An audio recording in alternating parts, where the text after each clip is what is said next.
Before we dive into the story, leave a comment and tell us what city you're watching from. And don't forget to rate the story from 0 to 10 at the end. Enjoy the story. The Las Vegas Strip glowed like a river of neon fire against the midnight sky, its pulsing lights reflecting off the glass towers that pierced the darkness. Inside the Bellagio Casino, the air was thick with cigar smoke, perfume, and the metallic chime of slot machines spilling coins. Scarlet Hayes stood at the blackjack table, her heart hammering as she watched the dealer flip her final card. 21. She'd won again, her third hand in a row, and the pile of chips in front of her had grown to a small mountain of red, black, and gold tokens. A cocktail waitress in a sparkling silver dress leaned close, setting down another mojito. Scarlet hadn't ordered it, but she accepted it anyway, her fingers trembling slightly as she lifted the glass to her lips. She wasn't a gambler. Not really. Back home in Denver, she was a culinary school graduate working double shifts at a catering company, saving every penny to open her own small bistro someday. But tonight was different. Tonight she'd been dragged to Vegas by her best friend Mia for a bachelorette weekend, and after 3 drinks and a dare, Scarlet had found herself at this table, betting money she probably shouldn't risk. The man sitting 2 seats down caught her eye. He was impossibly tall, even seated, with broad shoulders filling out a charcoal suit that looked like it cost more than her monthly rent. His dark hair was swept back, revealing a sharp jawline and steel blue eyes that watched the cards with the kind of focus usually reserved for surgeons or snipers. When he glanced up and their eyes met, Scarlet felt a jolt run through her chest like she'd touched a live wire. He didn't smile, but something flickered in his expression, a spark of interest, maybe amusement. She looked away quickly, cheeks flushing, and pushed half her chips forward. All in. The dealer raised an eyebrow, but dealt the cards. Scarlet's pulse roared in her ears. She flipped her hand. Bust. 23. The chips vanished, swept away in one efficient motion. And just like that, her little winning streak evaporated into the smoky air. She laughed, a sharp, disbelieving sound, and stood up too quickly. The room tilted slightly. Okay, maybe she'd had more than 3 drinks. Excuse me, the man's voice cut through the noise, deep and smooth as aged whiskey. Scarlet turned. He was standing now, towering over her, holding out a single black chip between 2 fingers. You dropped this. She blinked. I didn't. He smiled then, just a slight curve at the corner of his mouth. Consider it a consolation prize. Before she could argue, he placed the chip in her palm, his fingers brushing hers for just a moment. The touch sent a shiver up her arm. You're braver than most people in this room, he said, his gaze steady and unreadable. Betting everything on one hand. I'm not brave, Scarlet replied, her voice steadier than she felt. I'm just bad at math. His laugh was low and genuine, and it made something warm bloom in her chest. I'm Ethan Cross, Scarlet Hayes. They stood there for a beat too long, the noise of the casino fading into a hum around them. Then Mia appeared, grabbing Scarlet's arm with a shriek.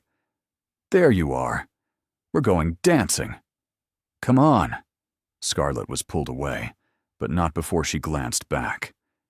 Ethan was still watching her, hands in his pockets, that faint smile lingering. 2 hours later, Scarlet found herself alone on a balcony overlooking the Strip. The club had been too loud, too crowded, and Mia had disappeared with some guy in a cowboy hat. Scarlet leaned against the railing, the cool night air a relief against her flushed skin. The city below looked like a dream, all glittering lights and impossible promises. Mind if I join you? She turned. Ethan Cross stood in the doorway, holding 2 bottles of water. Scarlet laughed. Are you following me? He stepped onto the balcony, handing her one of the bottles. This city's smaller than it looks. Or maybe we're both terrible at staying in crowded rooms. She accepted the water, grateful. So, Ethan Cross, what do you do when you're not rescuing strangers at blackjack tables? He leaned against the railing beside her, close enough that she could smell his cologne, something crisp and expensive. I run a company. Vague. She tilted her head. Let me guess. Tech startup? Hedge fund? Secret agent? He smirked. Close. Real estate development. I build things. Hotels, mostly. Scarlett whistled softly. So you're rich, he shrugged. Money's just a tool, spoken like someone who has a lot of it. And you? What do you do, Scarlett Hayes? I cook, she said simply. I'm a chef. Well, training to be one. Right now, I mostly chop vegetables and pretend not to burn things. His eyes lit up with genuine interest. A chef, that's real skill. Anyone can throw money at a building. Not everyone can create something people actually need. She felt her cheeks warm again, but not from the alcohol this time. You're surprisingly humble for a billionaire. Who said I was a billionaire? Scarlett gestured at his suit, his watch, the effortless confidence that clung to him like a second skin. Everything about you screams money. He laughed again, and she realized she liked the sound. Okay, guilty. But tonight, I'm just a guy who lost at blackjack and met someone interesting. They talked for an hour, maybe more, about food, about cities, about the strange loneliness that came with ambition.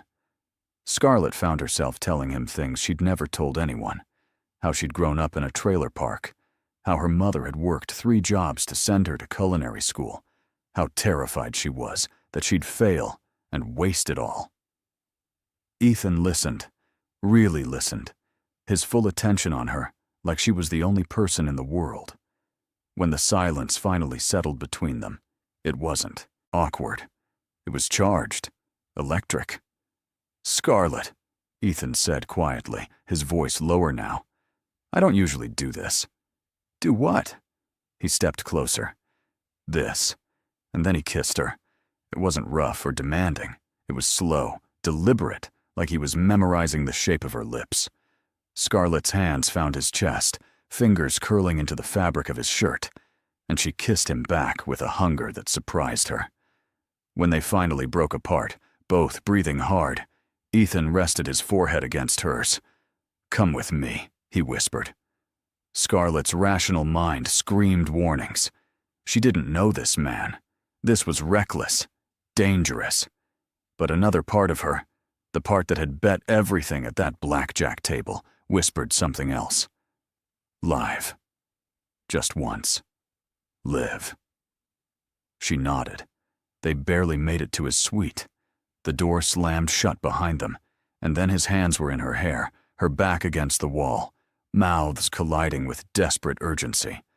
Scarlett had never felt anything like this wild, consuming need that drowned out every cautious voice in her head. Ethan lifted her easily, carrying her to the bed, and the city lights outside the floor-to-ceiling windows cast everything in gold and shadow. Afterward, they lay tangled in Egyptian cotton sheets, Scarlett's head on his chest, listening to the steady thrum of his heartbeat. She should have felt awkward, embarrassed even, but instead she felt weightless, like she'd stepped out of her own life for a few hours and into someone else's dream. Ethan's fingers traced lazy patterns on her shoulder. Stay, he murmured, half asleep. Scarlett smiled against his skin. She closed her eyes, just for a moment. When she woke, dawn light was bleeding through the windows, turning the suite pale pink and gold. Ethan was still asleep beside her, one arm draped across her waist, his face softer in sleep than she'd seen it. Scarlett's phone buzzed on the nightstand. 12 missed calls from Mia. 3 texts. Where are you? We're leaving in an hour. Flight at 9 a.m. Reality crashed back in. Scarlett carefully slipped out from under Ethan's arm, gathering her clothes from the floor. She dressed quickly, quietly, her heart aching in a way she didn't expect. She should wake him. Leave her number. Something. But what would she even say? Thanks for the amazing night. Call me if you're ever in Denver. This wasn't real life. This was Vegas. A beautiful, impossible bubble that would pop the second she stepped outside. Scarlett took one last look at him, memorizing the line of his jaw, the way his hair fell across his forehead. Then she slipped out the door and didn't look back. On the flight home, Mia chattered endlessly about the weekend, but Scarlett barely heard her. She stared out the window at the clouds, replaying every moment, every word. She didn't even know his last name. Well, she did. Cross. Ethan Cross. But she hadn't thought to look him up, hadn't wanted to shatter the fantasy with LinkedIn profiles and Google results. It was better this way, she told herself. A perfect memory, untouched by the complications of real life. 3 months later, Scarlett stood in her tiny Denver apartment, staring at her bank account balance on her laptop screen. The number made her stomach twist. She'd been laid off 2 weeks ago when the catering company downsized, and her savings were evaporating faster than she'd thought possible. Rent was due in 5 days. She'd applied to every restaurant, every cafe, every catering gig she could find, but nothing had come through. Desperate, she opened her email and started searching job boards she'd normally never consider. Personal assistant, nanny, house cleaner. Then one listing caught her eye. Private chef needed, live-in position for high-profile client, exceptional pay, discretion required, must start immediately. Scarlett clicked on it, her heart pounding. The salary listed made her blink. Twice. That couldn't be real. She read the requirements. Culinary degree or equivalent experience. Ability to accommodate dietary restrictions and preferences. Professional demeanor. References required. She met all of it. Her fingers hovered over the keyboard. This was probably a scam, or some weird situation she'd regret. But the number in her bank account stared back at her, daring her to be practical. Scarlett took a breath and hit submit. 2 days later, she got a call. A crisp, professional voice on the other end asked her a series of questions, then scheduled an in-person interview for the next morning at a downtown address. Scarlett barely slept that night. She showed up at the address 15 minutes early, wearing the one professional outfit she owned, a simple black dress and flats. The building was sleek and modern, all glass and steel, with a doorman who checked her name against a list before directing her to the top floor. The elevator opened into a penthouse suite that made her breath catch. Floor-to-ceiling windows overlooked the entire city, the morning light spilling across marble floors and minimalist furniture that probably cost more than a car. A woman in a tailored suit approached, extending her hand. "Miss Hayes." "I'm Caroline Reeves, Mr. Cross's executive assistant." Scarlett shook her hand, trying to keep her expression neutral even as her mind reeled. Cross. Ethan Cross. No, it couldn't be. This was a common last name. It had to be a coincidence. Caroline led her through the penthouse into a gourmet kitchen that looked like something out of a magazine. Scarlett's fingers itched to touch the professional-grade range, the marble countertops, the copper pots hanging from the ceiling. "This is where you'd be working," Caroline explained. "Mr. Cross has specific dietary preferences, mostly clean eating, high protein, but he also appreciates creativity. He travels frequently, so flexibility is essential." Scarlett nodded, only half listening. Her heart was hammering now. Dread and something else. Hope? Fear? Coiling in her chest. "When will I meet Mr. Cross?" Caroline checked her watch. He should be finishing a call now. "Wait here." She disappeared through a door, leaving Scarlett alone in the gleaming kitchen.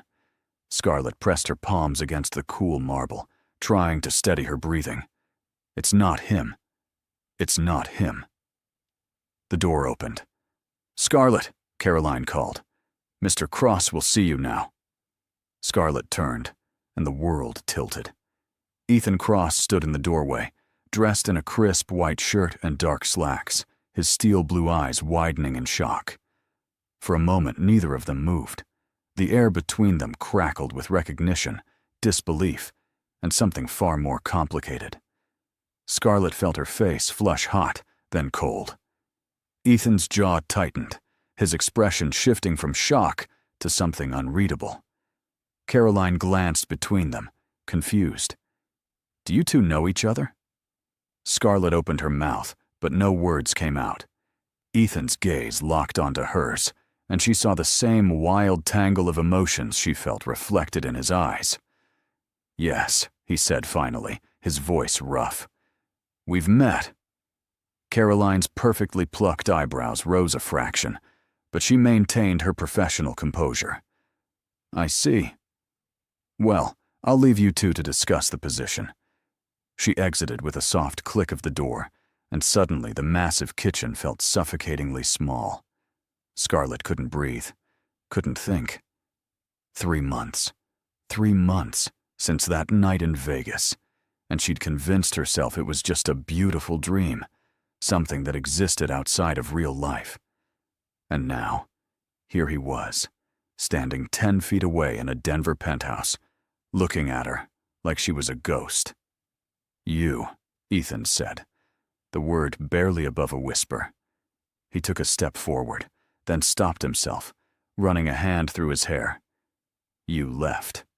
The accusation in his voice stung more than it should have. "I had a flight," Scarlett stammered, hating how weak she sounded. "I didn't want to wake you." Ethan laughed, but there was no humor in it. "So you just disappeared. No note, no number. Nothing." "What was I supposed to do?" Scarlett's defenses flared. "We spent 1 night together, Ethan." 1 night. That doesn't exactly come with relationship obligations. His eyes flashed. "Is that what you think that was to me? Just 1 night?" Scarlett's heart was racing now, her pulse loud in her ears. What was it supposed to be? Some fairy tale? "You're a billionaire who builds hotels. I'm a chef who can barely pay rent. We live in completely different worlds. And yet, here you are," Ethan said quietly, his gaze pinning her in place. "In my kitchen, applying to be my chef." "The irony isn't lost on me," Scarlett shot back, crossing her arms defensively. "Trust me, if I'd known this was your ad, I never would have applied." Something flickered across his face, hurt, maybe, quickly masked. He stepped closer, close enough that she could smell that same crisp cologne, see the faint shadow of stubble along his jaw. "And now that you know?" Scarlett swallowed hard. "Now I should probably leave." "Don't." The word was firm, almost a command. Scarlett met his eyes, and the intensity there made her knees weak. "Ethan, this is insane. We can't just pretend." "I'm not pretending," he interrupted. "I've thought about you every day for 3 months. Every single day." His confession hit her like a physical blow. Scarlett felt tears prick her eyes, but she blinked them back furiously. "That doesn't change anything. We're still from different worlds. Then let's exist in the same one for a while." He closed the final distance between them, his voice dropping. "Stay. Work for me. Not because you need the money, though I know you do. Caroline told me you're overqualified and underemployed, but because maybe we deserve a second chance to figure out what that night meant." Scarlett wanted to say no. Every rational part of her brain screamed that this was a disaster waiting to happen. You didn't just work for someone you'd slept with. You especially didn't work for someone who made your heart race and your knees weak with a single look. But then she thought about her empty bank account, the overdue rent notice, the dream of her own restaurant slipping further away with each passing day. And underneath all of that, a tiny, dangerous voice whispered, "What if?" "I need to think about it," Scarlett said finally. Ethan nodded slowly, stepping back to give her space, though she could see the tension in his shoulders. Fair enough. Take the day. Caroline will send you the contract details. But Scarlett? She paused at the door, glancing back. I meant what I said. That night wasn't just one night to me. Then why didn't you come find me? The question burst out before she could stop it. Ethan's expression softened. I tried. I called the front desk, asked if they had any information. But you checked in under your friend's name. I didn't even know your last name until Caroline mentioned it this morning. Scarlett's breath caught. He'd looked for her. She nodded once, not trusting her voice, and left. That night, Scarlett sat on her apartment floor, surrounded by bills and job rejection letters. Ethan's contract pulled up on her laptop. The salary was obscene, 3 times what she'd made at the catering company. The benefits included housing, a food stipend, and Sundays off. It was the kind of opportunity chefs dreamed about. But it was also Ethan. Ethan, whose kiss she could still feel, whose voice had haunted her dreams for months, whose presence made her feel reckless and terrified and alive all at once. Her phone buzzed. A text from Mia. Did you take the job yet? Hello. You're living with a billionaire you hooked up with. This is literally a romance novel. Say yes. Scarlett laughed despite herself. Maybe Mia was right. Maybe this was insane. But maybe, just maybe, insane was exactly what she needed. She opened her email and typed quickly before she could change her mind. Mr. Cross, I accept the position. When do I start? His response came in less than a minute. Tomorrow. Welcome home, Scarlett. Home. The word made her chest ache.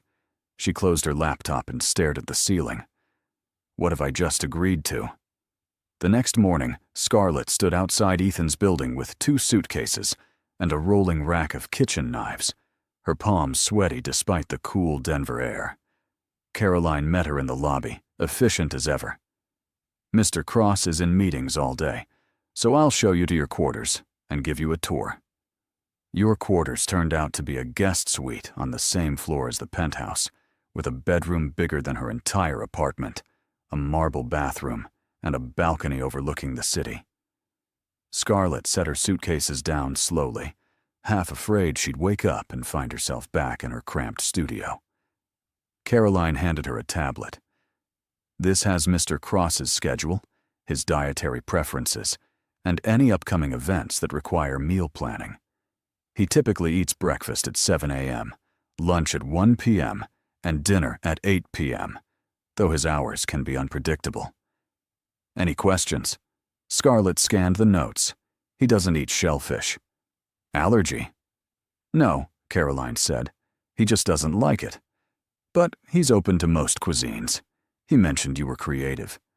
Scarlett felt a flutter of nerves. Okay, I can work with that. Caroline's expression softened slightly. For what it's worth, Miss Hayes, Mr. Cross doesn't usually take personal recommendations seriously. The fact that he hired you himself, that means something. Before Scarlett could respond, Caroline left, and she was alone in the quiet, luxurious suite. She unpacked slowly, hanging her few dresses in a closet big enough to house a small family, then made her way to the kitchen. The space was even more breathtaking in daylight.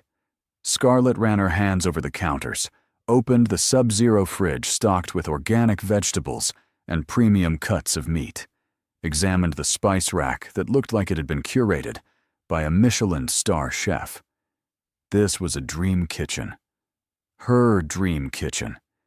And she was going to cook here every day for the man she'd slept with in Vegas. God help me, she muttered. She started with inventory, making notes of what was available, what she'd need to order. Cooking had always been her refuge, the one place where her hands knew exactly what to do, even when her mind was chaos.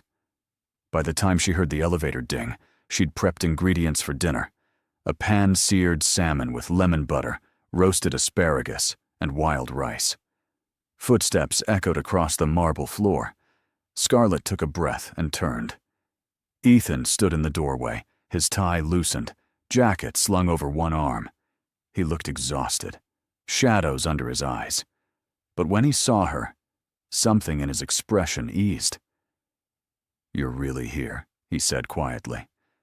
"I'm really here," Scarlett confirmed, wiping her hands on a towel. "Are you hungry?" "Starving." He moved into the kitchen, leaning against the counter. "What are you making?" "Salmon, if that's all right." Ethan's lips curved into the faintest smile. "It's perfect." They fell into a strange, tentative rhythm. Scarlett cooked while Ethan watched, occasionally asking questions about her process, her training. She found herself relaxing, the familiar motions of chopping, searing, seasoning grounding her. When she plated the dish and set it in front of him, Ethan took a bite and closed his eyes. "God," he murmured, "this is incredible." Scarlett felt a flush of pride. "It's just salmon. It's not just anything."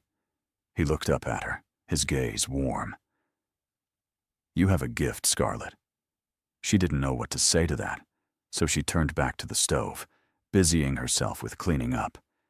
But she felt his eyes on her, and the weight of that attention made her skin tingle. After dinner, Ethan lingered in the kitchen while Scarlett finished wiping down the counters. "You don't have to stay," she said, not looking at him. "I want to." Scarlett paused, her hand stilling on the marble. "Ethan." He stood, moving closer. "I know this is complicated. I know we're navigating something neither of us planned. But I don't want you to feel uncomfortable here. This is your space too now." She finally met his eyes. "What do you want from me, Ethan? What is this really about?" He was quiet for a long moment. "Honestly, I don't know.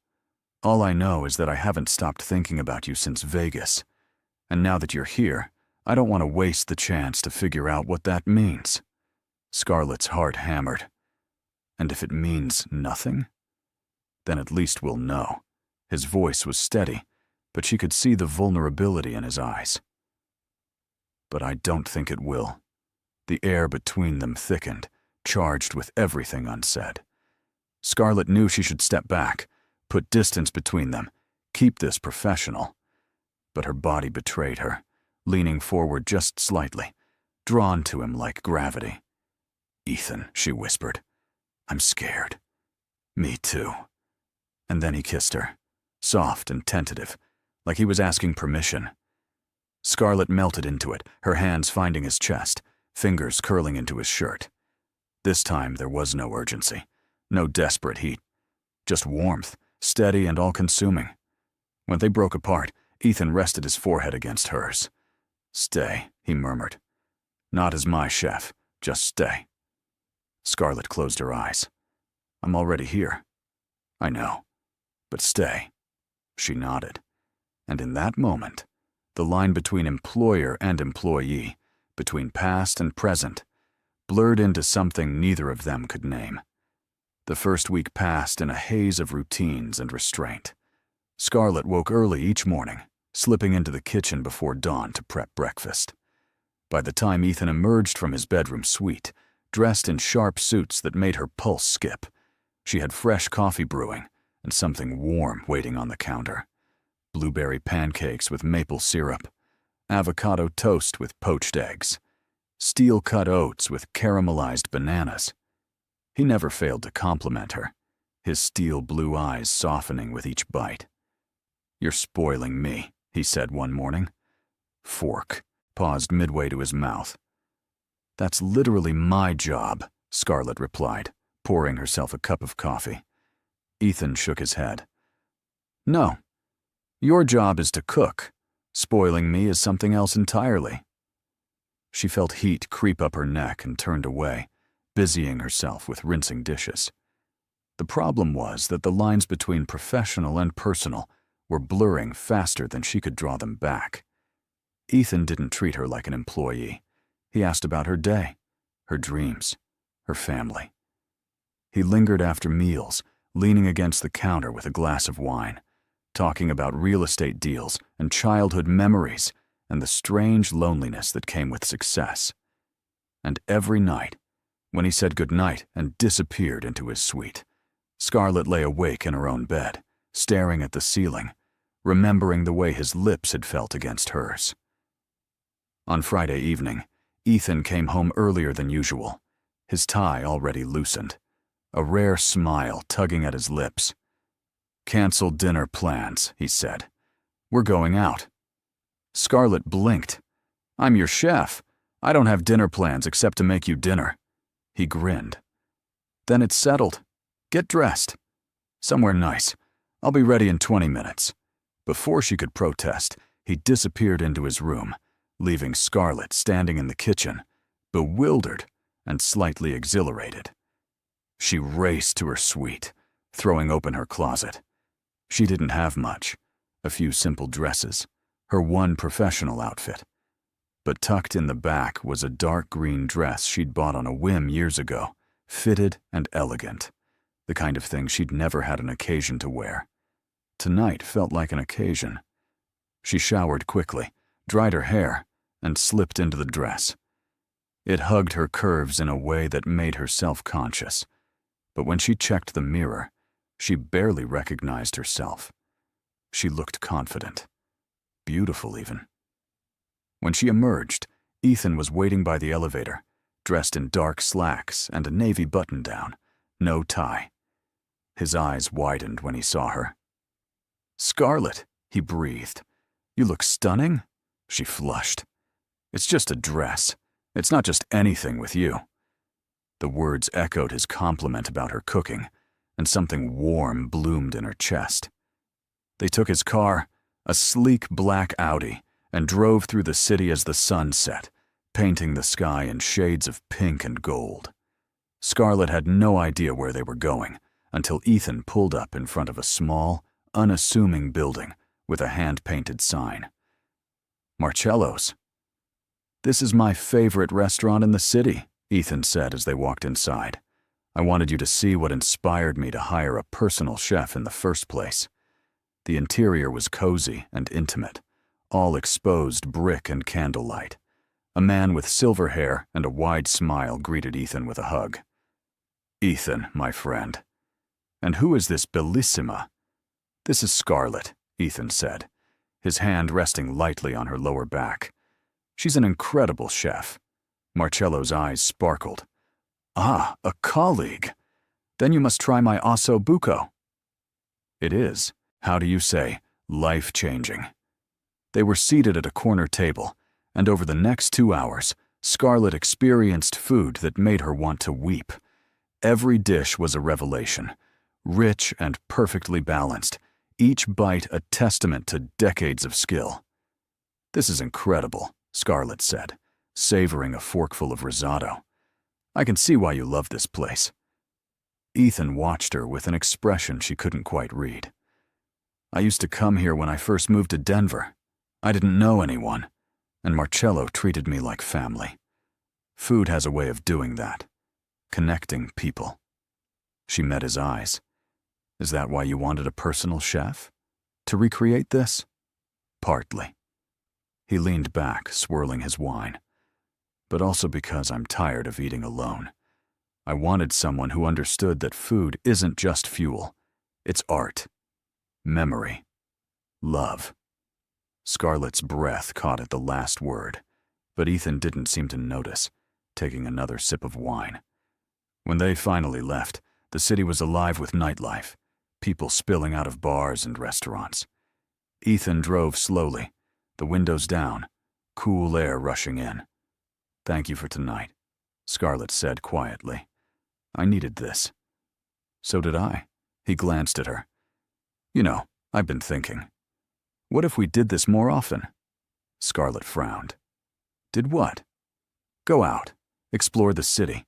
You've been cooped up in that kitchen all week. You deserve to see more than just my penthouse." She smiled. "Are you asking me on dates, Mr. Cross?" Ethan's lips curved. "Would that be so terrible?" "Yes," she wanted to say. because every moment I spend with you makes it harder to remember this is temporary. But instead, she said, I guess I could be convinced. Good. He pulled up in front of the building, and they rode the elevator in comfortable silence. When they reached the penthouse, Ethan walked her to her suite door. Scarlett, he said softly. Yeah? He hesitated, his hand lifting as if to touch her face, then dropping. I'm glad you're here. Me too, she admitted, and she meant it. That night, Scarlett lay in bed, staring at the ceiling, replaying every moment. The way Ethan had looked at her across the table, the warmth in his voice when he said her name, the almost touch at her door. She was in trouble. Deep, dangerous trouble.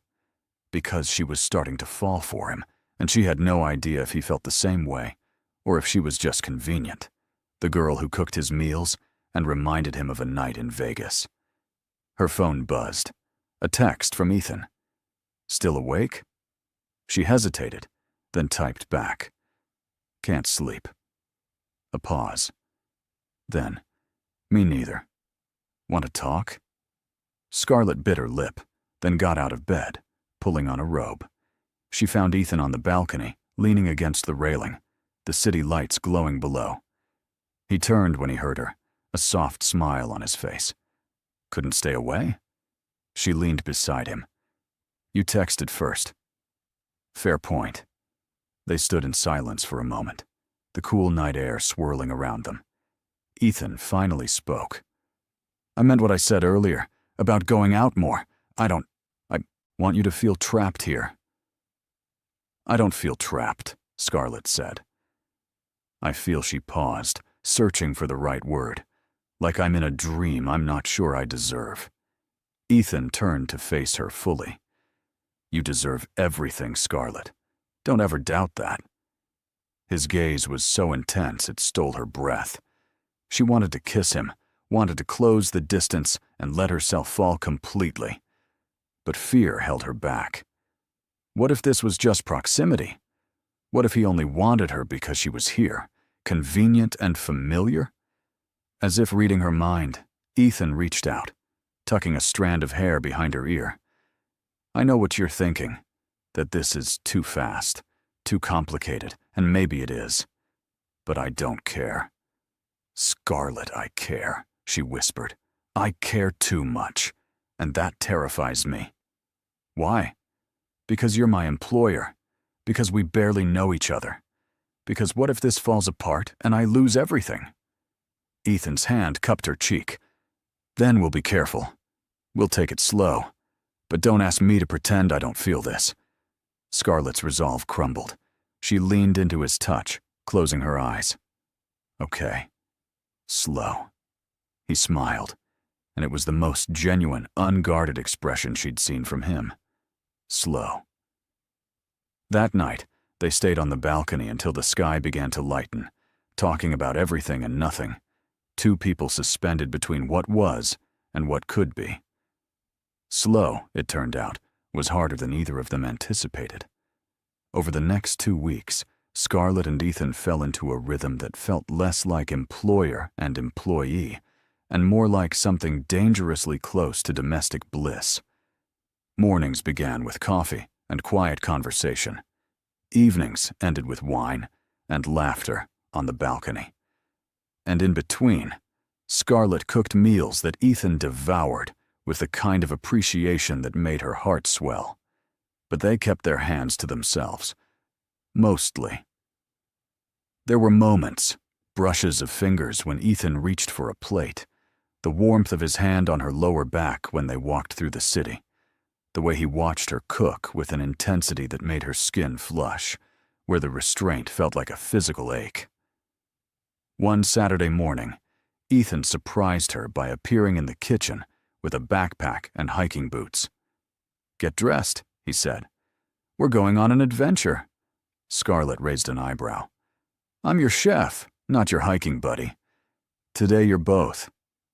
Come on, the mountains are incredible this time of year. She laughed but complied, changing into jeans and sneakers. An hour later, they were driving out of the city, the buildings giving way to rolling hills and pine forests. Ethan had rolled the windows down, and the scent of fresh air and earth filled the car. Scarlett tilted her face to the sun, feeling lighter than she had in months. "This was your plan all along, wasn't it?" she teased. "Get me out of the kitchen so I'd stop feeding you vegetables." Ethan grinned. "You caught me. I'm actually taking you to a secret cabin where I'll hold you hostage and force you to make me pancakes forever." She laughed. "Sounds like a decent retirement plan." They hiked up a trail that wound through dense forest, the path dappled with sunlight. Ethan was surprisingly patient, stopping whenever Scarlett wanted to take photos or examine a wildflower. At one point, she slipped on a loose rock, and he caught her instantly, his hand steadying her waist. "Careful," he murmured, his face close to hers. Scarlett's breath hitched. "Thanks." They stood like that for a beat too long, the forest quiet around them except for the distant call of a bird. Then Ethan released her, clearing his throat, and they continued up the trail. At the summit, the view was breathtaking. The city sprawled below them, tiny and distant, framed by mountains and endless sky. Ethan pulled out a blanket and a thermos of hot chocolate from his backpack, and they sat side by side, shoulders touching. "This is where I come when I need to think," Ethan said quietly, "when the pressure of work gets too much. It reminds me that there's more to life than board meetings and profit margins." Scarlett sipped her hot chocolate, savoring the warmth. "I get that. Cooking does that for me. It's the one thing I can control when everything else feels chaotic." Ethan glanced at her. "Do you still dream about opening your own restaurant?" "Every day," she smiled wistfully. "I have this vision of a small place, maybe 20 tables, where I can cook food that makes people feel something. Not fancy Michelin star stuff, just real honest food that reminds them of home." "That's beautiful," Ethan said. "And it'll happen." "I know it will. How can you be so sure?" "Because you're the most determined person I've ever met." He turned to face her fully. "Scarlett, when you walked into my penthouse that day, I thought I was dreaming. And every day since, you've proven that you're even more remarkable than I remembered." Scarlett's chest tightened. "Ethan, you don't have to say anything." He reached out, his fingers brushing hers. "I just wanted you to know." They sat in silence, hands intertwined, until the sun began to dip toward the horizon. On the drive back, Scarlett felt a shift inside her, a loosening of the fear that had kept her guarded. Maybe this could work. Maybe they could navigate the complications together. But the universe had other plans. That evening, as Scarlett was prepping dinner, her phone rang. An unknown number. She almost ignored it, but something made her answer. "Hello?" "Scarlett Hayes?" a crisp female voice said. "This is Jennifer Lang from Culinary Arts magazine. We're doing a feature on up-and-coming chefs, and your name was recommended by one of your former instructors. We'd love to interview you." Scarlett's heart leaped. Culinary Arts was one of the most prestigious publications in the industry. "Are you serious?" "Absolutely. We're particularly interested in your current position. Our source mentioned you're working as a private chef for Ethan Cross, the real estate mogul. Is that correct?" Scarlett's excitement faltered. "Yes, but..." Before she could finish, Jennifer continued. "We'd love to feature that angle. Billionaire hires unknown chef. It's a great story. We could schedule the interview for next week if you're available." Scarlett's mind raced. This was an incredible opportunity, the kind of exposure that could launch her career. But it also meant putting her relationship with Ethan under a microscope. "I'll need to think about it," Scarlett stammered. "Of course. I'll email you the details. Looking forward to hearing from you." The line went dead. Scarlett stood frozen, phone in hand. Ethan walked in, loosening his tie. "Something smells amazing." What are you making? Scarlett forced a smile. Just roasted chicken. Nothing special. Ethan frowned, stepping closer. What's wrong? Nothing, I Scarlett. His voice was gentle but firm. Talk to me. She sighed, setting down the phone. I just got a call from Culinary Arts magazine. They want to interview me for a feature on up-and-coming chefs. Ethan's face lit up. Scarlett, that's incredible. Why do you look upset? Because Scarlett bit her lip. They want to focus on the fact that I work for you. They think it's a great angle. Billionaire and his chef. Ethan's expression shifted, understanding dawning. And you're worried about what that means for us. Yes, she met his eyes. If I do this, our relationship, whatever it is, becomes public. And I don't know if I'm ready for that. Ethan was quiet for a long moment. Then he said, This is your career, Scarlett. Your dream. I won't let my life complicate that. Maybe we should keep things professional until after the interview. Scarlett's heart sank.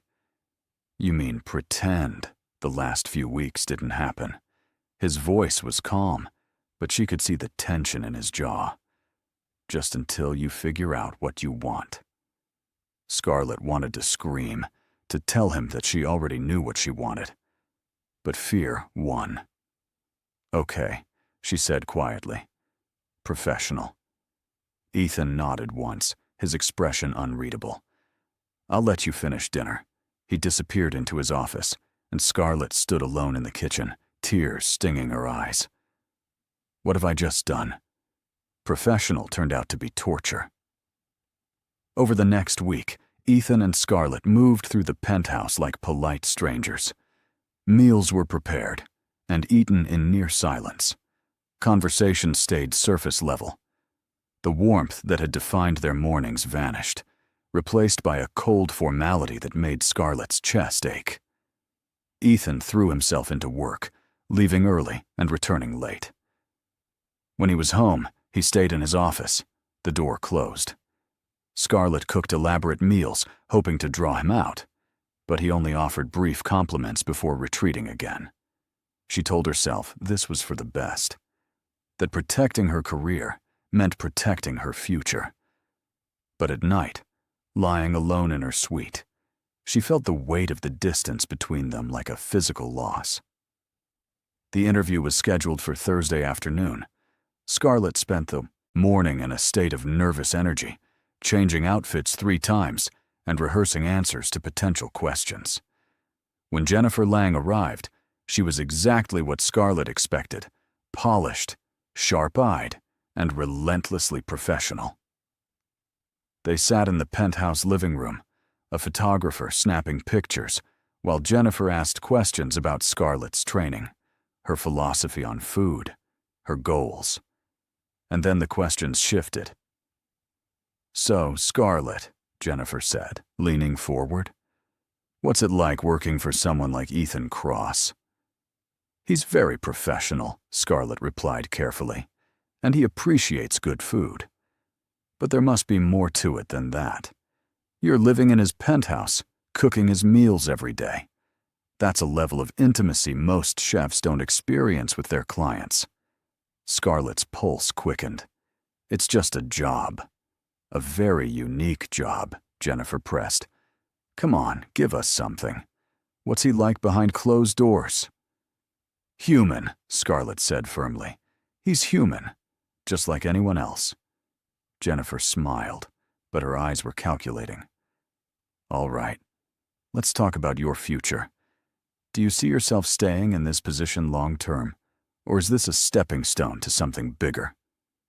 Both, Scarlett said. I'm learning a lot here, and Mr. Cross has been incredibly supportive. But yes, I do hope to open my own restaurant someday. And would he invest in that dream? Jennifer's tone was light, but the implication was clear. Scarlett stiffened. I wouldn't presume to ask. You wouldn't have to. From what I understand, Ethan Cross doesn't hire people unless he sees potential. Maybe he sees more than just culinary talent. The insinuation hung in the air. Scarlett forced a smile. "I think we're done here." Jennifer raised an eyebrow, but signaled to the photographer. They packed up quickly, and Scarlett showed them to the elevator, her hands trembling. As soon as the doors closed, she sank onto the couch, burying her face in her hands. That had been a disaster. When Ethan came home that evening, Scarlett was in the kitchen, stress cooking a 3-course meal she had no appetite for. "How did it go?" he asked, his tone careful. Scarlett didn't look up. "Fine." "Just fine?" She slammed a pot onto the stove, harder than necessary. "She implied that you're sleeping with me, that you hired me because we hooked up in Vegas, and I couldn't even defend us because we've been pretending there's nothing between us." Ethan went very still. "Scarlett, I'm tired of this, Ethan." She finally turned to face him. "I'm tired of pretending. I'm tired of acting like I don't care about you when I think about you every second of every day. And I'm terrified that I just ruined my career because I couldn't lie convincingly enough." Scarlett Ethan stepped forward, but she held up a hand. "No. Let me finish." She took a shaky breath. "I don't know what we are. I don't know if this is real or if I'm just some rebound from your lonely billionaire life. But I know I can't keep doing this. I can't keep cooking for you and sitting across from you and pretending my heart doesn't break every time you walk away.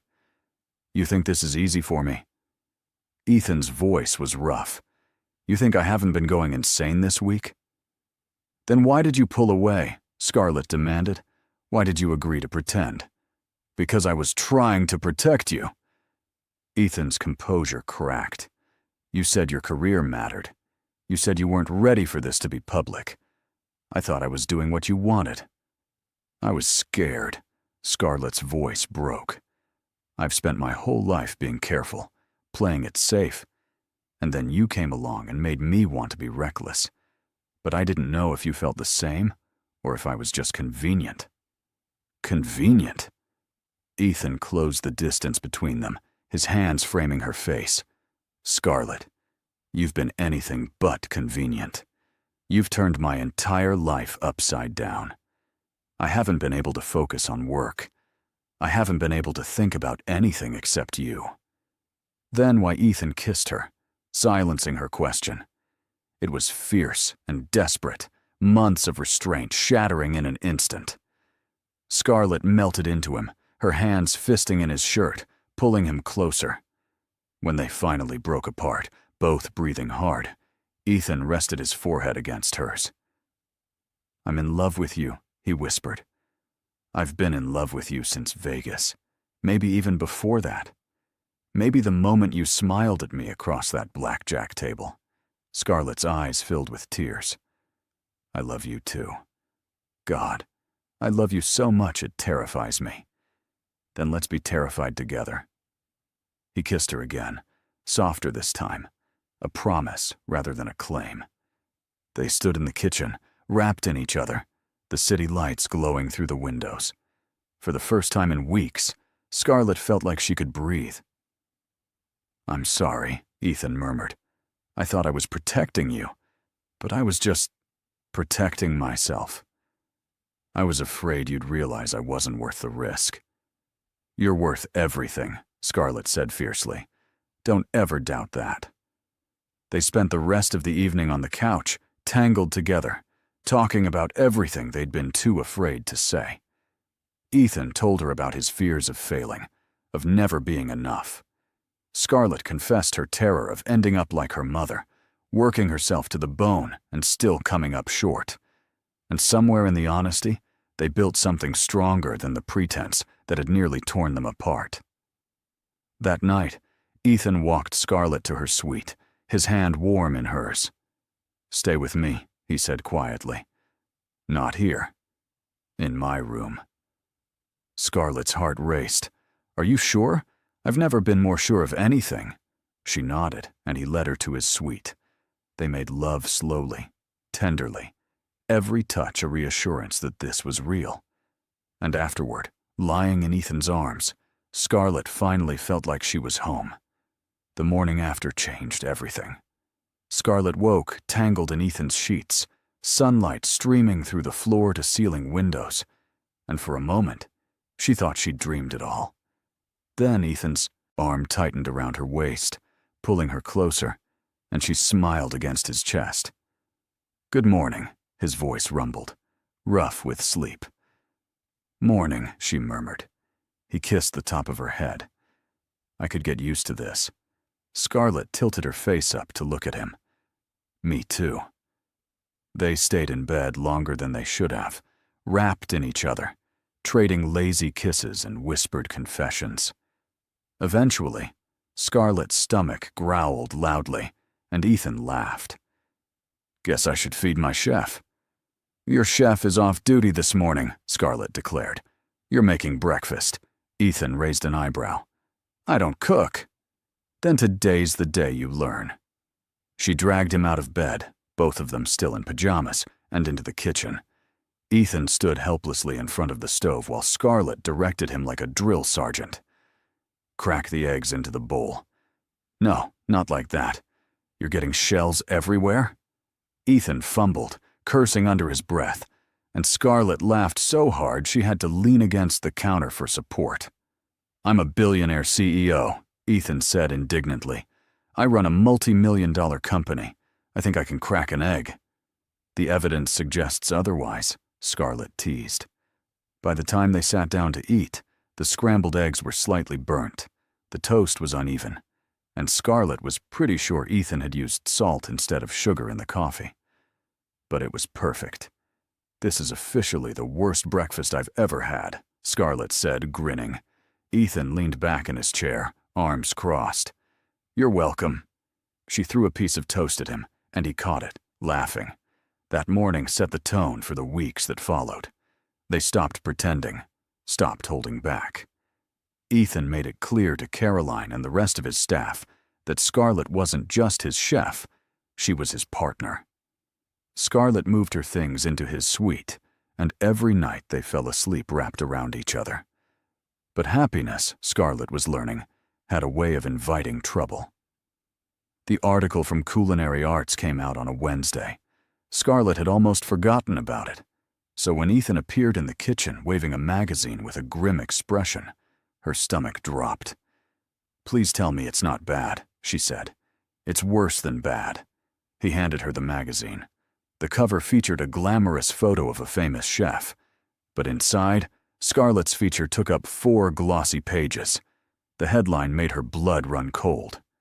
"Cooking Up Romance: How One Chef Landed a Billionaire in a Dream Job." The article was a hatchet job, implying that Scarlett had used her looks and a one-night stand to secure her position. It painted Ethan as a lonely, desperate billionaire, and Scarlett as an opportunist. Jennifer Lang had twisted every careful word Scarlett had said into something sordid. Scarlett sank into a chair, the magazine slipping from her hands. "Oh my God." Ethan crouched in front of her, his hands on her knees. "Hey, look at me." She couldn't. Tears blurred her vision. "My career is over. Everyone will think no one. Who matters will think anything." Ethan's voice was fierce.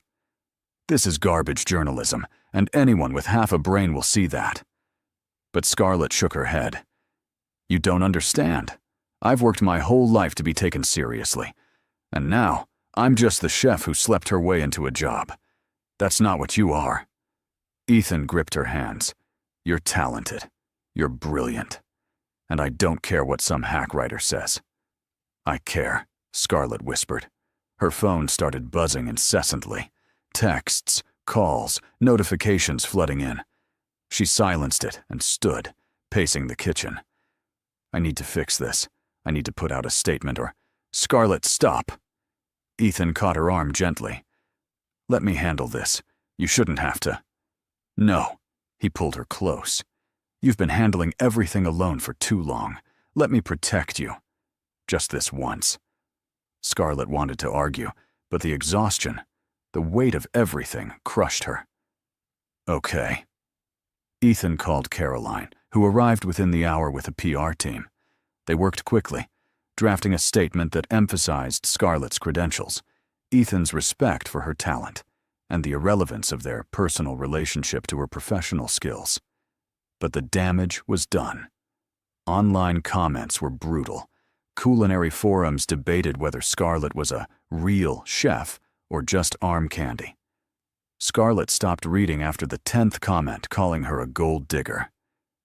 That night, she couldn't eat, couldn't sleep. She sat on the balcony, staring at the city, feeling like she'd lost something essential.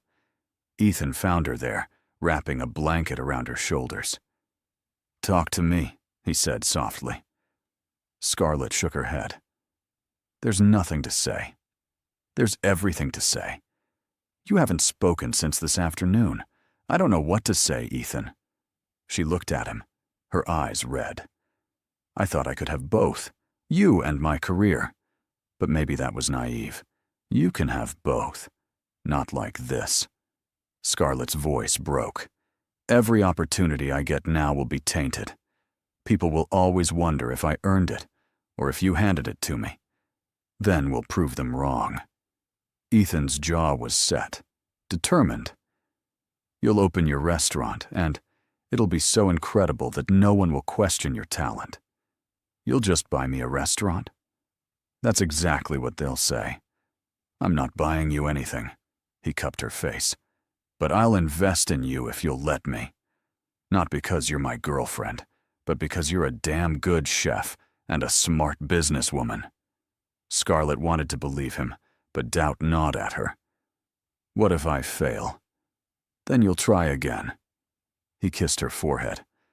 "I believe in you, Scarlett, even if you don't believe in yourself right now." His faith steadied her, just a little. Days turned into weeks. The online chatter faded as the news cycle moved on.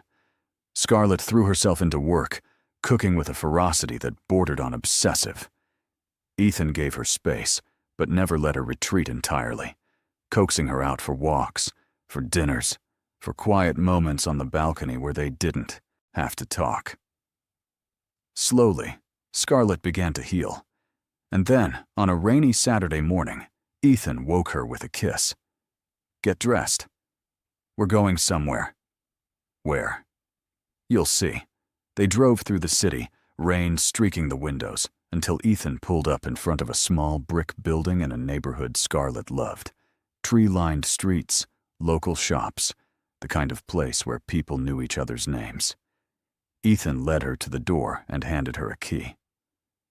"What is this?" Scarlett asked, her heart pounding. "Your restaurant." Scarlett stared at him. "Ethan." "Before you panic," he said quickly, "this isn't a gift. It's an investment. I've set up an LLC. You'll own 80%. I'll own 20, enough to help with funding, but not enough to control anything." "This is your dream, Scarlett. I just want to help you build it." Tears spilled down her cheeks. She looked at the building, then back at Ethan. "Why are you doing this?" "Because I love you," he said simply. "And because you deserve to have everything you've ever wanted." Scarlett threw her arms around him, sobbing into his shoulder. "Thank you," she whispered. "Thank you." They spent the rest of the day walking through the empty space, Scarlett's mind already racing with ideas. A cozy dining room with mismatched vintage chairs, an open kitchen so diners could watch her cook, a chalkboard menu that changed daily. By the time they left, Scarlett felt something she hadn't felt in weeks: hope. That night, lying in bed, Ethan traced patterns on her shoulder. "What are you going to call it?" Scarlett smiled. "I don't know yet. Take your time. You'll know when it's right." She kissed him, slow and sweet. "I love you. I love you too." And for the first time since the article, Scarlett believed that maybe, just maybe, they could have it all. 6 months later, Scarlett stood in the middle of her restaurant, now christened Ember, and marveled at how far she'd come. The space had transformed from a dusty, forgotten building into a warm, inviting haven.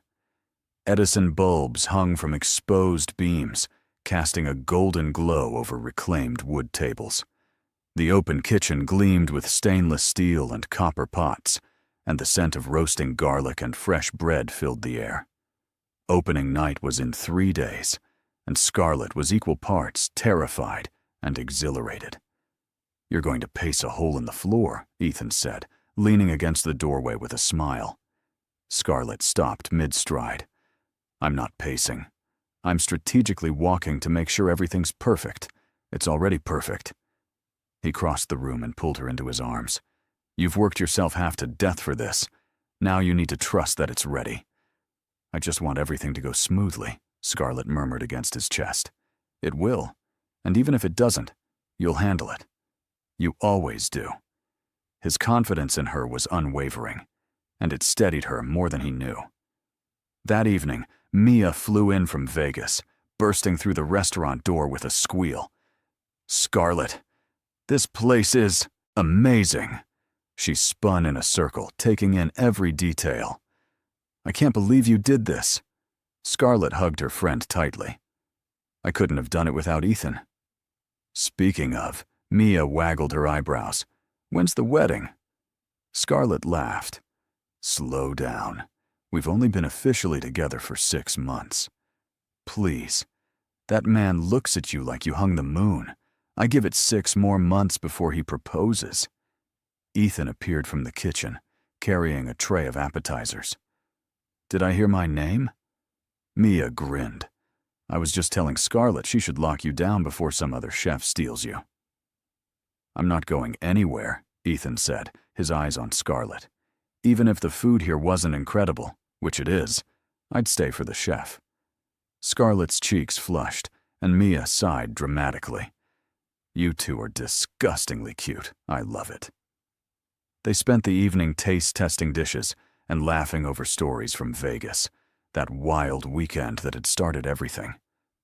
At one point, Scarlett looked around the table at Mia's infectious energy and Ethan's steady presence, and felt a swell of gratitude so strong it brought tears to her eyes.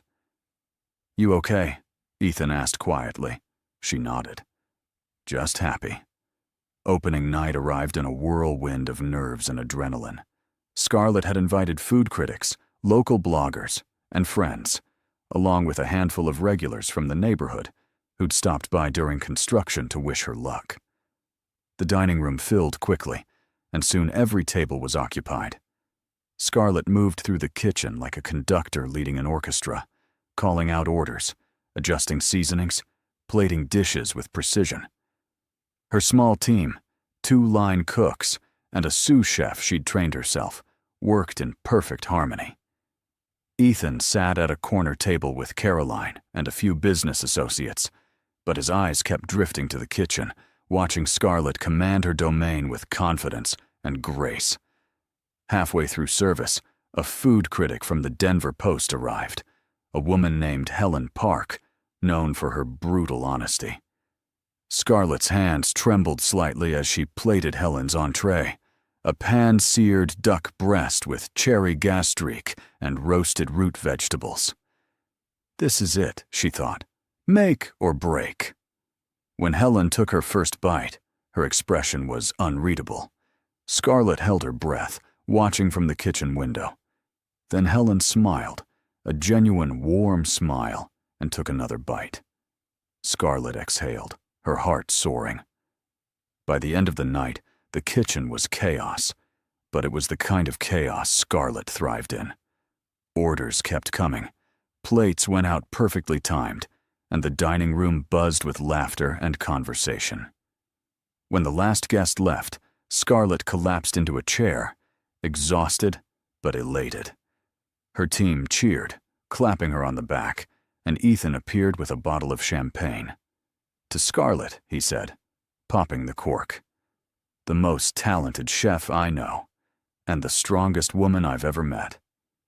They toasted, and Scarlett felt tears prick her eyes again. "Thank you," she whispered, "for believing in me." "Always," Ethan said. The next morning, Scarlett woke to her phone buzzing incessantly. She grabbed it groggily, expecting messages from friends. Instead, Her screen was flooded with notifications. Helen Park's review had posted overnight.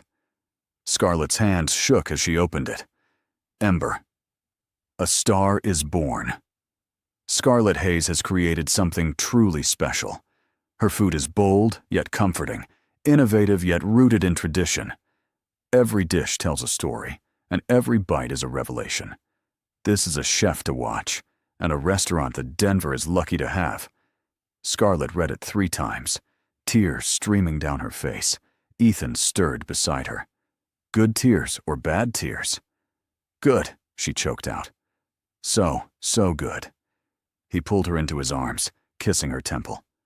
Told you. The success of Ember exceeded every expectation. Within weeks, reservations were booked months in advance. Food bloggers raved. Local news ran features. And Scarlett, once dismissed as a billionaire's arm candy, was celebrated as one of Denver's most exciting culinary talents. But with success came new challenges. The hours were brutal, the pressure relentless. Scarlett often worked late into the night, tweaking menus, training staff, handling logistics. Ethan supported her in every way he could, but there were nights when they barely saw each other. One evening, Scarlett came home past midnight, her feet aching, her chef's coat stained with grease. Ethan was waiting on the couch, a glass of wine in hand. "Rough night?" he asked.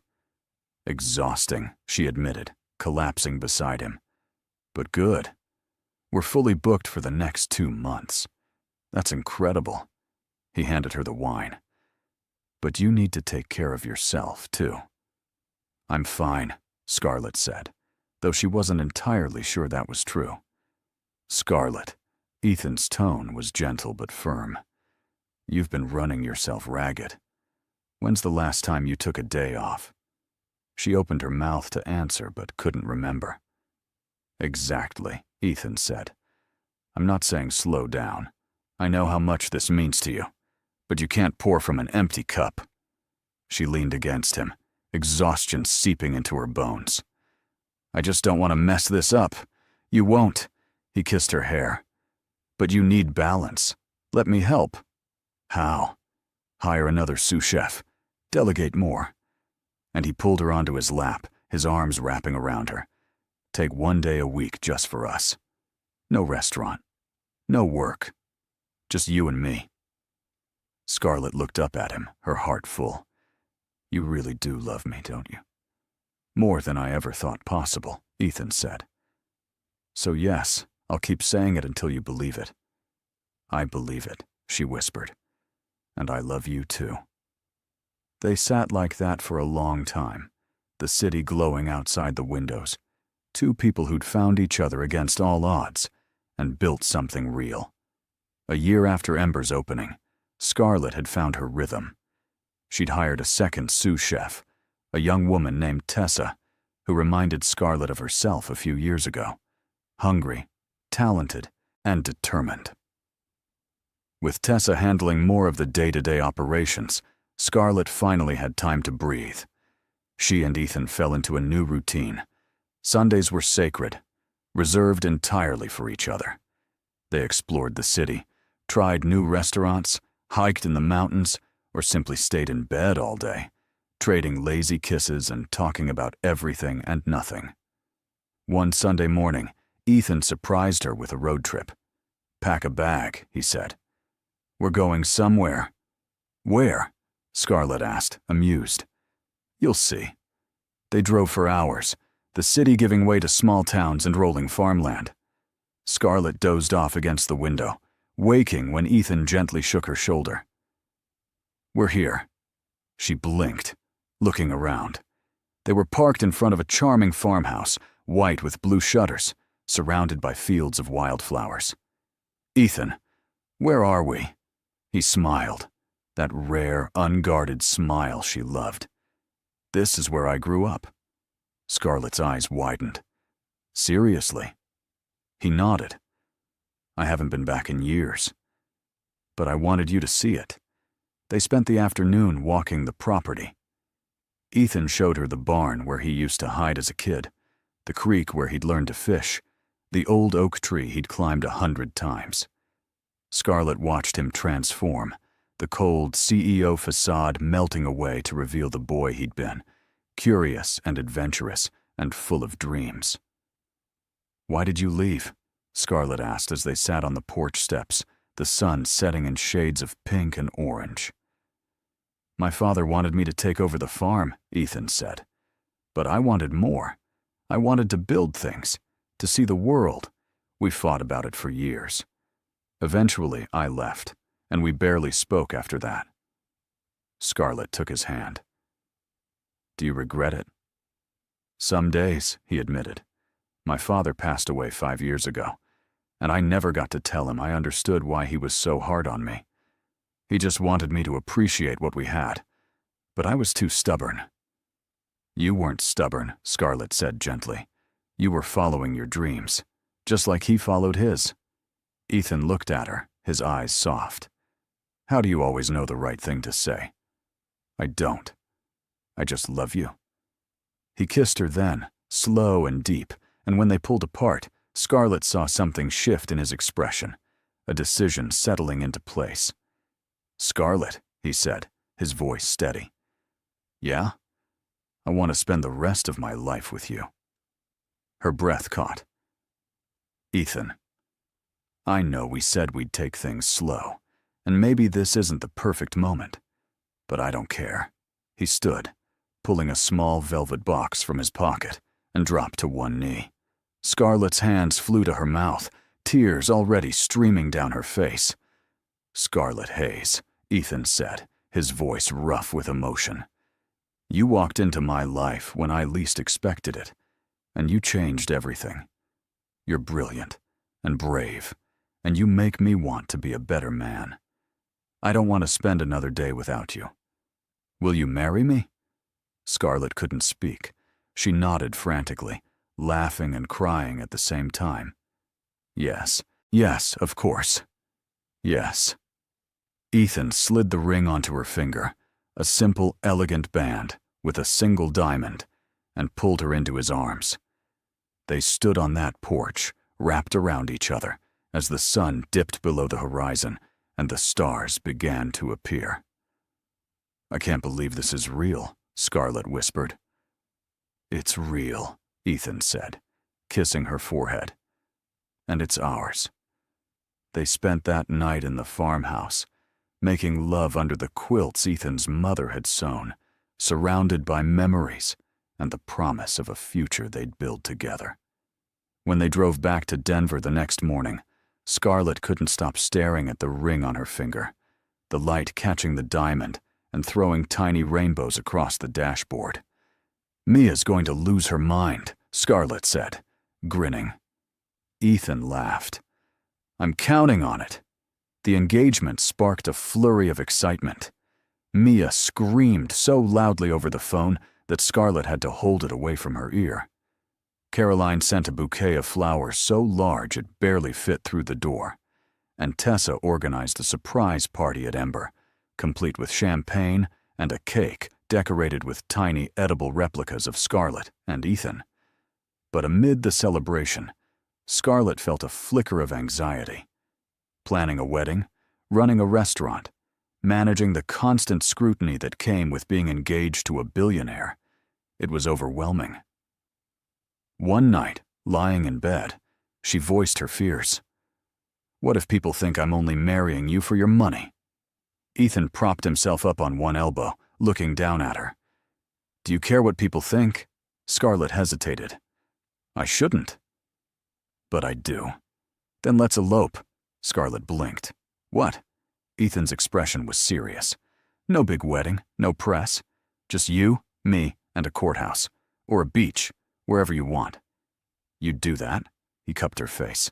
"Scarlett, I don't need a spectacle. I just need you." She kissed him, her heart swelling. But as much as she loved the idea, she shook her head. "No. I want to do this right. I want our friends and family there.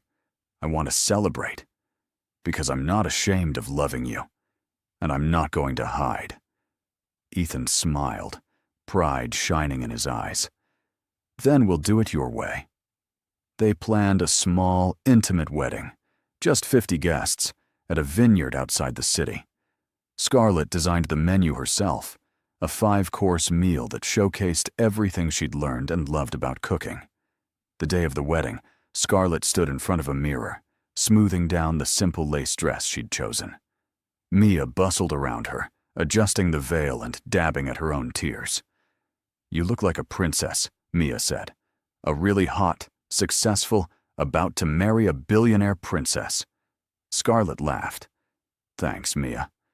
The ceremony was held under a canopy of flowers, the sun setting behind the mountains. As Scarlett walked down the aisle, her eyes locked on Ethan, and the rest of the world fell away. He looked at her like she was the only person who'd ever mattered, and when she reached him, he took her hands, his grip steady and sure. They exchanged vows they'd written themselves, promises of love, partnership, and a lifetime of adventure. When the officiant pronounced them husband and wife, Ethan kissed her with such tenderness that Scarlett felt tears slip down her cheeks. The reception was a blur of laughter, dancing, and incredible food. Scarlett barely ate, too busy soaking in every moment, the way Ethan held her close during their first dance, the speeches from friends that made her cry and laugh in equal measure, the sparklers that lit up the night as they cut the cake. At the end of the evening, as they stood alone under the stars, Ethan pulled her close.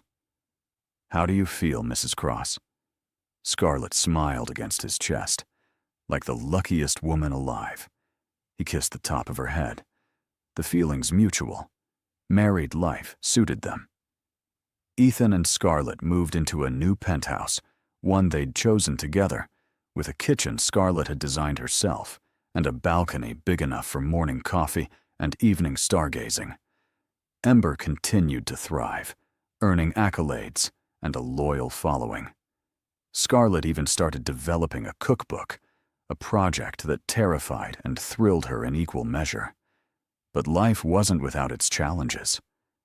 One afternoon, 6 months into their marriage, Scarlett received a call from an unknown number. When she answered, a man's voice greeted her, polite but firm. "Mrs. Cross? This is Daniel Hoffman from the IRS. We need to discuss some discrepancies in your restaurant's financial filings." Scarlett's stomach dropped. "Discrepancies? What kind of discrepancies?" "We'll need to schedule an audit. There are irregularities in your tax returns for the past year. This is routine, but it's important we address it promptly." Scarlett hung up, her hands shaking. She immediately called Ethan. "An audit?" Ethan's voice was calm, but she could hear the underlying tension. "Don't panic. This could be nothing. Or it could be something." Scarlett felt nauseous. What if I messed up? What if I owe money I don't have? "We'll figure it out," Ethan said firmly. "I'll call my accountant. We'll go through everything together." That night, Scarlett barely slept. The idea that she might lose Ember, the thing she'd worked so hard to build, was unbearable. The audit took weeks, every day a new layer of stress. Scarlett combed through receipts, invoices, and bank statements with Ethan's accountant, a sharp-eyed woman named Linda, who assured her that audits were rarely as catastrophic as they seemed. But Scarlett couldn't shake the fear. What if someone had sabotaged her? What if this was retaliation from a competitor or a critic who resented her success? Ethan stood by her through all of it, attending meetings, asking questions, holding her when she cried from sheer exhaustion. One evening, as they sat in Linda's office reviewing yet another stack of documents, Linda paused. "I found something," she said. Scarlett's heart stopped. "What?" "There's an error in the payroll filings. It looks like someone entered incorrect information, possibly intentionally." Linda looked at Scarlett. "Do you have any employees who might have access to these records?" Scarlett's mind raced. Tessa, her sous chef, handled some administrative tasks. But Tessa was loyal, trustworthy. Wasn't she? "I need to talk to my team," Scarlett said. The next day, Scarlett called a meeting with her staff. She didn't accuse anyone outright, but she explained the situation and asked if anyone had noticed anything unusual. Tessa's face went pale. "Scarlett, I think I might have made a mistake." She pulled out her phone, scrolling through messages. "A few months ago, someone emailed me asking for payroll details. They said they were from the IRS, and I sent the information without double-checking. I'm so sorry." I didn't realize Scarlett felt a wave of relief mixed with frustration. "It's okay, Tessa. We'll fix this." But they had to work fast. Linda filed corrected returns, and after another agonizing week, the IRS closed the audit with minimal penalties. Scarlett had dodged a bullet, but the experience left her shaken. That night, she sat on the balcony, staring at the city. Ethan joined her, wrapping a blanket around her shoulders. "You okay?" She nodded. "Just thinking. About how fragile all of this is. Ember, us, everything we've built. One mistake, one bad actor, and it could all fall apart." Ethan took her hand. "Life's always fragile, Scarlett. That's what makes it precious. But you're stronger than you think. You faced this head-on, and you won." Scarlett leaned into him. "I couldn't have done it without you." "You'd have done it without me," Ethan said, "but I'm glad you didn't have to." A few months later, Scarlett's cookbook launched. The release party was held at Ember, and the turnout was overwhelming. Critics, fellow chefs, and fans crowded the restaurant, eager for signed copies. Scarlett stood at a table, pen in hand, smiling as person after person told her how much her recipes had inspired them. Ethan watched from the bar, pride radiating from him.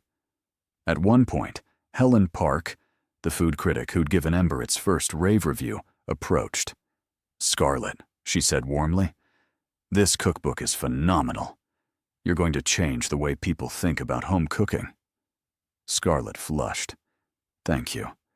That means everything coming from you." Helen leaned in conspiratorially. "Between you and me, I knew the first night I ate here that you were something special. The world's catching up now." As the evening wound down, Scarlett found Ethan on the balcony, watching the city lights. "Thank you," she said, slipping her arms around his waist. "For what?" "For everything. For believing in me when no one else did. For standing by me through the chaos. For being my partner in all of this." Ethan turned, pulling her close. "You don't have to thank me. Loving you is the easiest thing I've ever done." They stood there, wrapped in each other, and Scarlett felt a deep, unshakable sense of peace. Life wasn't perfect. There would always be challenges, obstacles, moments of doubt. But with Ethan by her side, she knew she could face anything. A year later, Scarlett stood in the kitchen of Ember, preparing for a special dinner. Ethan had insisted on closing the restaurant for the night, reserving it just for the two of them. When he arrived, dressed in a suit that made her heart skip, he carried a single red rose. "What's all this?" Scarlett asked, amused. "Can't a man spoil his wife?" Ethan said, setting the rose on the counter. They sat at their favorite table, the one by the window, and Scarlett served the meal she'd prepared, a recreation of the dishes they'd shared on their first date at Marcello's. As they ate, Ethan reached across the table, taking her hand. "Scarlett, I've been thinking. About the future. About us." Scarlett's pulse quickened. "What about us? I want to start a family." The words hung in the air, and Scarlett felt tears prick her eyes. "You do?" Ethan nodded. "I know we've talked about it before, and I know the timing isn't perfect. But I can't imagine anything better than building a life with you. Not just a business or a home, but a family." Scarlett squeezed his hand. "I want that too." Ethan's face lit up, and he stood, pulling her into his arms. "Then let's do it. Let's build everything we've ever dreamed of." They kissed under the soft glow of the restaurant lights. surrounded by the smells of good food and the promise of a future filled with love, laughter, and endless possibility. 2 years later, Scarlett stood in the nursery of their penthouse, cradling their 6-month-old daughter, Lily. The baby cooed softly, her tiny fingers wrapped around Scarlett's thumb. Ethan appeared in the doorway, his tie loosened, exhaustion etched into his features from a long day of meetings. But the moment he saw them, his expression softened into pure adoration.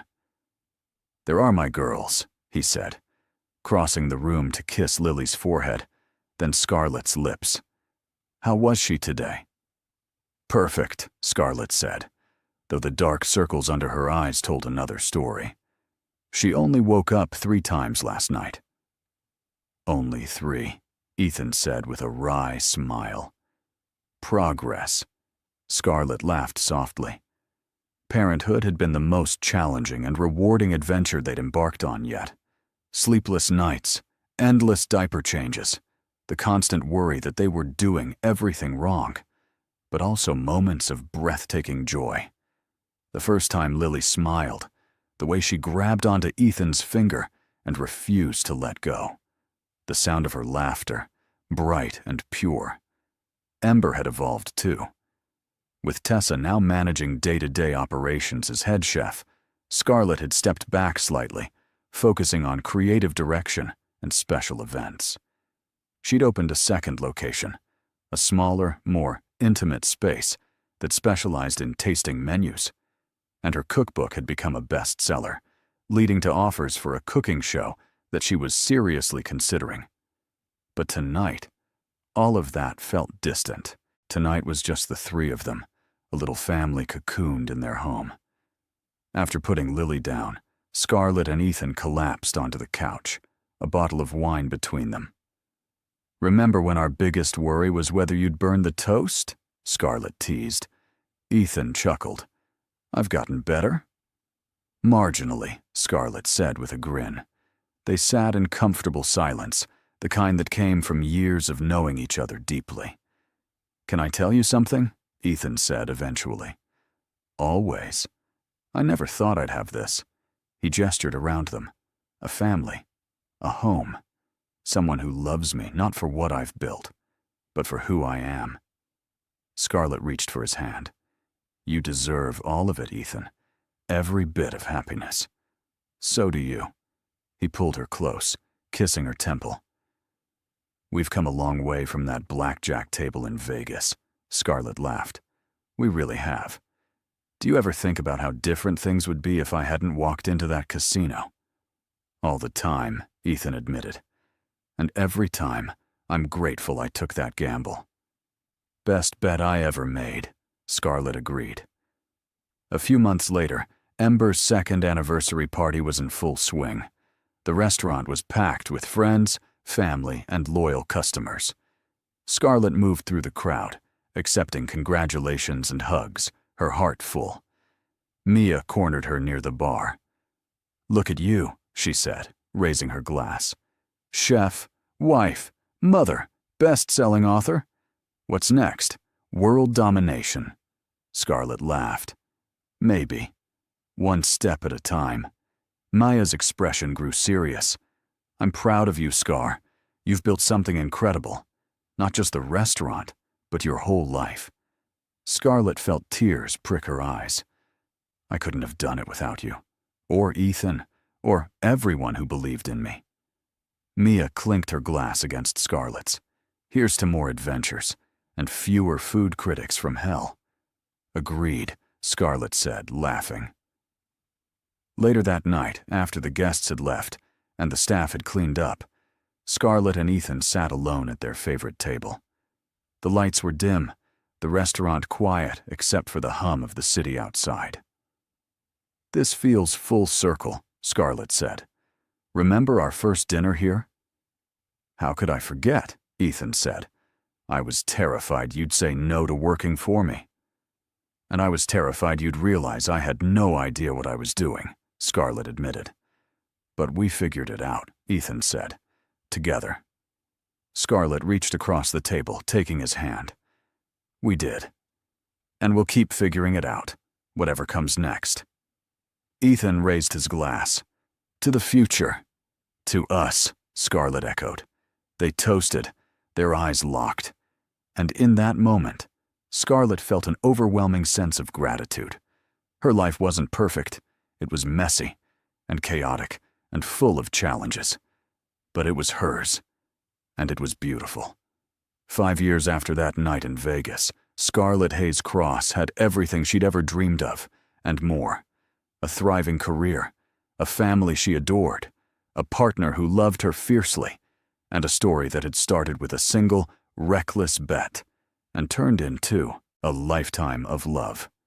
Life settled into a beautiful, chaotic rhythm. Lily grew into a bright, curious toddler with Ethan's steel blue eyes and Scarlett's stubborn determination. She loved spending time in the restaurant kitchen, perched on a stool while Scarlett cooked, asking endless questions and helping by stirring empty bowls. One Saturday morning, Scarlett was testing a new dessert recipe when Lily tugged on her apron. "Mama, can I help?" Scarlett smiled, lifting her daughter onto the counter. "Of course, sweetheart. You can crack the eggs." Ethan appeared in the doorway, phone in hand, recording the scene. His girls in the kitchen, his favorite sight. "Be gentle with the eggs, Lily," he called out. Lily's face scrunched in concentration as she tapped an egg against the bowl. It exploded, shell and yolk everywhere. Scarlett laughed, wiping egg off Lily's face. "Good try, baby. We'll practice more." Ethan joined them, kissing Scarlett's cheek. Future chef in the making. Or future demolition expert, Scarlett joked. That afternoon, they visited the farmhouse where Ethan had proposed. It had become a regular retreat for them, a place to escape the city's noise and reconnect as a family. Lily ran through the wildflowers, her laughter echoing across the fields, while Scarlett and Ethan walked hand in hand. "I've been thinking," Ethan said, "about expanding. Not the business, the family." Scarlett stopped, turning to face him. "You want another baby?" Ethan's smile was tentative. "Only if you do. I know things are hectic already." Scarlett considered. Life was hectic, but it was also full. And the idea of giving Lily a sibling, of growing their family, felt right. "I think I do," she said. "Let's do it." Ethan pulled her into his arms, spinning her around. She laughed, her heart light. A year later, Scarlett gave birth to a son, Noah. He was calm where Lily was wild, thoughtful where she was impulsive. Ethan joked that Noah had inherited his strategic mind, while Lily had Scarlett's creative fire. Balancing 2 children, a restaurant, and her growing media presence was exhausting, but Scarlett thrived on the challenge. She launched her cooking show, Ember's Kitchen, which became a hit for its warm, accessible approach to gourmet cooking. Viewers loved her candor, the way she admitted mistakes and laughed at herself. One episode featured Ethan attempting to cook alongside her, resulting in burnt vegetables and a smoke-filled kitchen. The blooper reel went viral. "You've ruined my reputation," Ethan said, though he was laughing. "I'm never cooking on camera again." "You're great for ratings," Scarlett teased. "People love seeing the CEO who can't boil water." Through it all, Scarlett and Ethan remained each other's anchor. They made time for date nights, stealing away to quiet dinners or weekend getaways.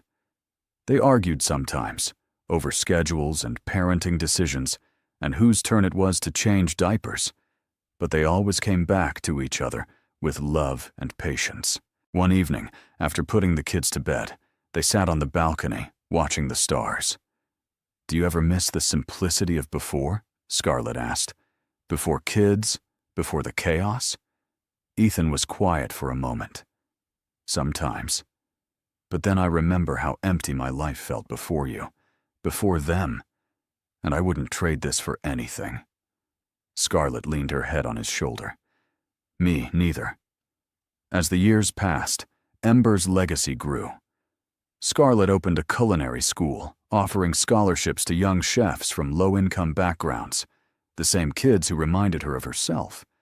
She mentored dozens of aspiring cooks, sharing not just techniques, but the belief that talent and hard work could overcome any obstacle. Ethan's business flourished too, but he'd shifted his focus towards sustainable development, building eco-friendly hotels and affordable housing. Together, they used their success to give back, funding scholarships, supporting local businesses, and advocating for causes they believed in. Their love story, once dismissed as scandal, became an inspiration. Magazines wrote features about their partnership, both personal and professional. Young women approached Scarlett at events, thanking her for proving that you could have ambition and love, career and family, without sacrificing one for the other. But Scarlett never forgot where she'd started. On their 10th wedding anniversary, she and Ethan returned to Vegas. They stayed at the Bellagio, in the same suite where they'd spent that first unforgettable night. "Remember when you kissed me on that balcony?" Scarlett said, leaning against the railing, the city glowing below. Ethan wrapped his arms around her from behind. "How could I forget? I was terrified you'd leave again." "I almost did," Scarlett admitted. "I thought it was safer to run than to risk getting hurt." "I'm glad you didn't." He turned her to face him. "Because you're the best thing that ever happened to me." Scarlett kissed him, slow and deep, tasting a decade of memories and promises. They spent the night reminiscing, laughing at how young and reckless they'd been, marveling at how far they'd come. The next morning, they visited the casino. Scarlett dragged Ethan to the blackjack table where they'd met. "Should we play?" she asked, eyes sparkling. "For old time's sake," Ethan laughed. "Only if you promise not to bet everything again." "No promises," Scarlett said, sliding into a seat. They played a few hands, losing more than they won, but it didn't matter. The thrill was in being there together, retracing the steps that had led them to this life. As they left the casino, hand in hand, Ethan said, "You know, I never thanked you." "For what?" "For taking a chance on me. For walking into that penthouse and turning my world upside down. For staying even when it was hard." Scarlett stopped, cupping his face. "You gave me everything, Ethan. A career, a family, a love I never thought I'd find. I should be thanking you." "Then let's call it even," Ethan said, kissing her forehead. "And keep building this life together." "Deal," Scarlett said. They flew home to their kids, their restaurant, their beautifully chaotic life. And as Scarlett tucked Lily and Noah into bed that night, reading them a story about adventure and bravery, she realized that her own story had become something beyond her wildest dreams. It wasn't perfect. There were still hard days, moments of doubt, times when she felt stretched too thin. But it was real. It was hers. And it was filled with more love than she'd ever imagined possible. Years later, when Lily and Noah were teenagers, and Ember had become a culinary institution, Scarlett sat down to write a memoir. She called it All In, a nod to that reckless bet in Vegas that had started everything. The book chronicled her journey from a struggling chef to a successful restaurateur, but at its heart, it was a love story. Not just her love for Ethan, but her love for food, for family, for the messy, beautiful unpredictability of life. On the day the memoir launched, Ethan threw a surprise party at Ember. The restaurant was filled with everyone who'd been part of their journey. Mia, now married with kids of her own. Tessa, who'd opened her own restaurant. Caroline, still efficient and unflappable. Marcello, who'd inspired Scarlett's love of Italian cuisine. As Scarlett stood to give a speech, she looked around the room, her heart full. 10 years ago, she began, I walked into a casino in Vegas and made the worst bet of my life. The crowd laughed. But then I met a man who changed everything. She found Ethan's eyes across the room. He taught me that taking risks isn't reckless if you're risking it for something worth having. And we built this, all of this together. Her voice cracked. So thank you. To everyone here, to everyone who believed in us. Thank you for being part of our story. The room erupted in applause. Ethan made his way to her side, pulling her into his arms. I love you, he whispered. I love you too, Scarlett said. Always. That night, after the guests had left, Scarlett and Ethan stood in the empty restaurant. The lights dim, the tables cleared. This is where it all began, Scarlett said softly.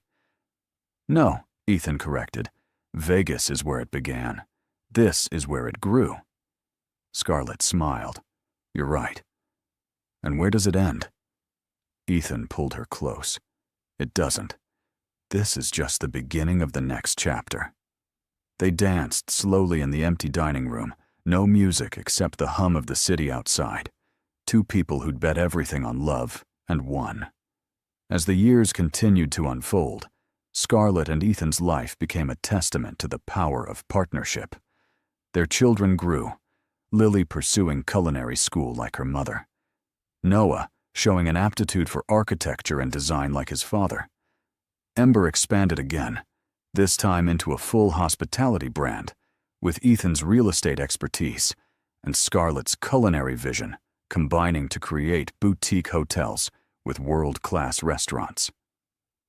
But the heart of their empire remained that first small brick building where Scarlett had cooked her first dish as a professional restaurateur. They kept it unchanged, a shrine to humble beginnings and the courage it took to dream. One evening, decades after that night in Vegas, Scarlett and Ethan returned to Ember for a quiet dinner. Their hair was touched with silver now, their faces lined with years of laughter and life. But when they looked at each other, they saw the same people who'd met at a blackjack table all those years ago. Remember when you said you didn't cook? Scarlett teased, sipping her wine. I still don't, Ethan replied. But I've gotten very good at appreciating those who do. Scarlett reached across the table, taking his hand. Thank you for every day, every moment, every adventure. Ethan brought her hand to his lips. The pleasure has been entirely mine. They sat in the restaurant they'd built together, surrounded by memories and the promise of years still to come. Outside, the city glowed, alive with possibility, just like the night they'd first kissed on a Vegas balcony. And Scarlett realized that some bets weren't reckless at all. Some bets were destiny. Some bets were worth going all in for. Because when you found the right person, the right dream, the right life, the only real gamble was not taking the chance at all. And Scarlett Hayes Cross had never been afraid to